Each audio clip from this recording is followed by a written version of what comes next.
Glitch tutorial 101. We've got the inner skin, we've got the outer skin. Slide the inner skin into the outer skin, simple as that. Make sure all the studs are into the outer skin. Push them in, make sure that the inner studs are encased with the outer studs. Simple as that. You've got your glitch, you can slide them on, you can strike a ball into the goal.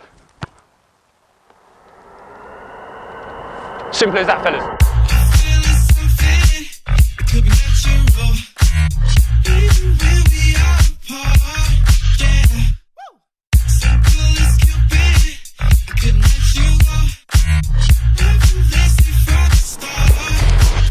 What's up guys, Matt from footballboots.co.uk, and I don't think I've been as excited as today to do a test and review because we have got adidAS's glitch. So let's give them a test run and see how they perform.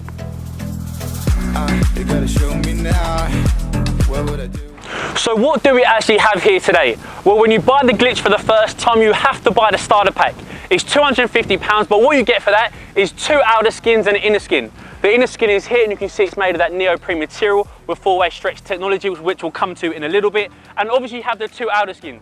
You've got the full synthetic in the triple black, as you can see, and there's also a half K leather version, so leather at the front and then it goes synthetic to the back.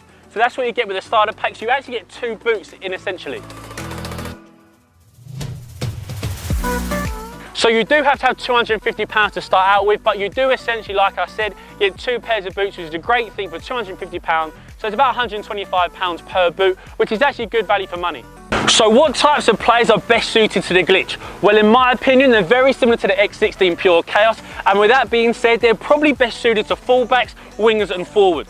So the inner skin is made up with that tech fit and also neoprene material. Now alongside that, it actually comes along with 4-way stretch technology, as you can see on that seam going down the middle of the inner skin. Now what that's designed to do is be incredibly flexible in all kind of directions. We can see just how flexible it is. I've got it on my foot at the moment and it doesn't feel like I'm wearing a boot or an inner skin. It just feels like I'm wearing another sock, which is very comfortable and very flexible. Now on the back of it, it says compression sock insert this way. So come and join us where I actually put the outer skin on top. And then I'll put them together actually in hand. So I've got the inner skin, I'll slide it into the outer skin to start with. Make sure that they're all locked in. You can just see that the inner studs are into the caps of the outer. And then from there, you have to really prise it on. It does come with a shoehorn, but I actually prefer just to slide it on with my fingers. And there you go. So that's the white version, that's the leather. Let's give it a go with the outer as well. So we've got the right one with the triple black. Again, slide it into the outer skin and just make sure that it's properly inserted. And then we go in again, just with the fingers. You can try the shoehorn, but I find it a little bit difficult. And then we slide it on, and here's what they look like when we're actually standing up on feet.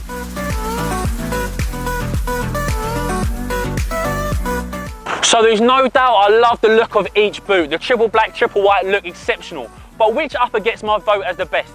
Now the triple black has that synthetic upper all the way from the heel, all the way to the toe, and you can see that has that reptile print over the top, and it's very, very soft. But saying that, the K-leather version is even softer. If I bring it in close and just give it a feel, you can just see how thin it is. It's almost like paper. So in terms of ball touch and feel, the leather variation which goes across that toe vamp gets my vote as the best. So if it was for me, I'd love a triple black leather version. That would be the perfect glitch. So let me just slide off the glitch pair here. We'll go for the triple white. Just have a look at the silhouette. And it really does remind me very much of the Pure Chaos. There's no doubt about it. It looks incredibly similar, but it doesn't feature any laces.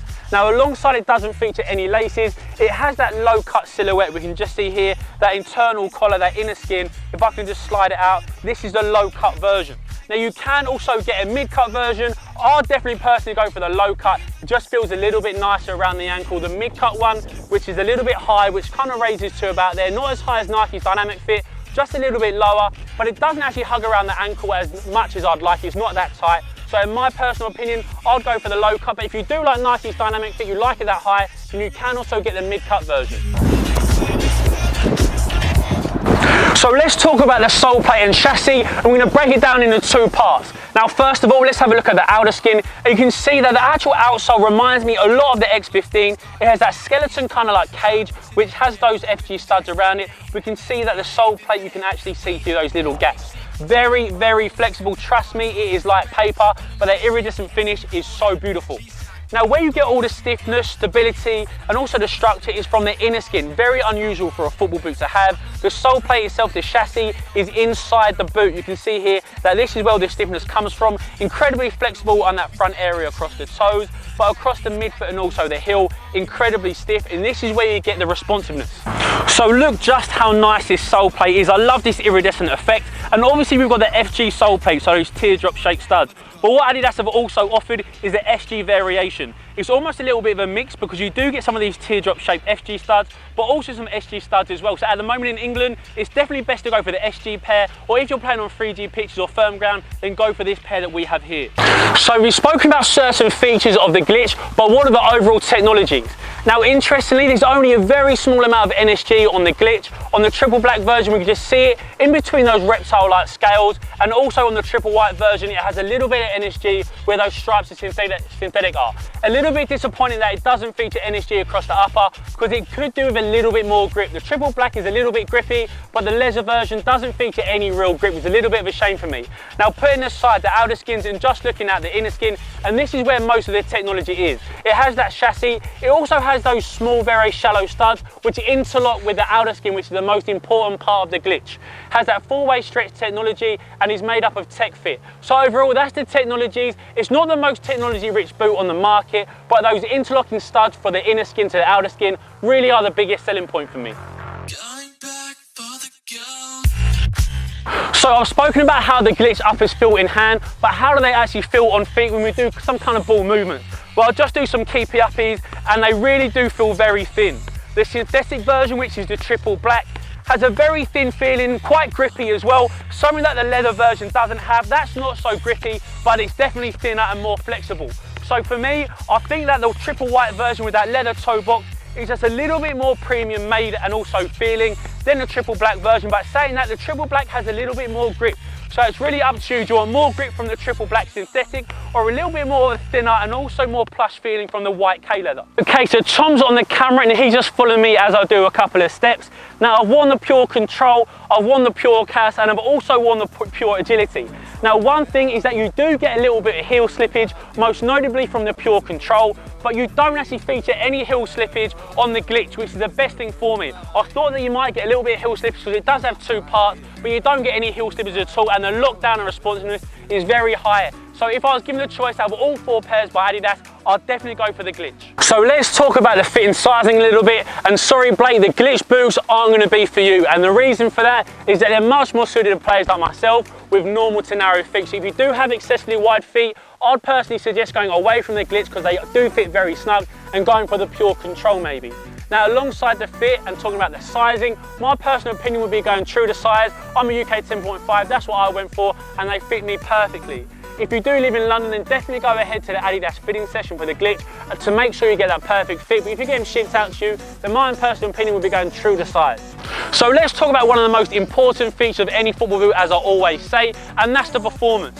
Now the level of lockdown and responsiveness you get when changing direction is top level, so well done at Adidas. And there's probably a lot of you which are surprised because it is a two-part boot. You may think that you may not actually get a lot of lockdown and responsiveness because you get a little bit of slippage inside of the boot.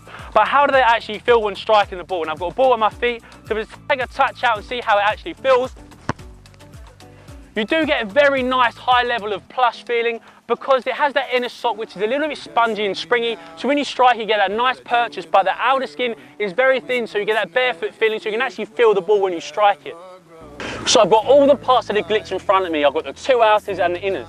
Now for me personally, I think it looks like a very speed themed boot, but saying that, they actually weigh slightly heavier than I thought they would be. They actually weigh 315 grams. So that's actually a lot heavier than what you'll find in Nike's Mercurial range, or also Adidas's X range as well. Now the reason they may weigh a little bit heavier than you'll expect is that there's actually two parts of the boot. You've got the outer skin here, which has that plastic kind of sole plate on the outside, but they've also got that inner skin as well, which is made of a neoprene knitted material, which is slightly heavy. It's definitely heavier than the actual outer skin. So where the weight comes from is the inner shoe, because this is where the actual chassis is. So on all other boots across the market, you find that chassis on the outside of the outsole, but on the Glitch, the chassis is actually in the inside of the boot, which has all the stiffness.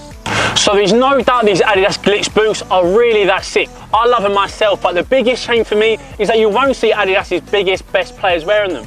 What they've done is they've only released these Glitch boots in London at the moment, so they've only given them to their London players. So you can see the likes of Charlie Colkett, Ruben Loftus-Cheek and Reece Nelson wearing these boots, but hopefully one day they make them a worldwide release and you can see the likes of Luis Suarez and Gareth Bale wearing these boots, because they really are just that good.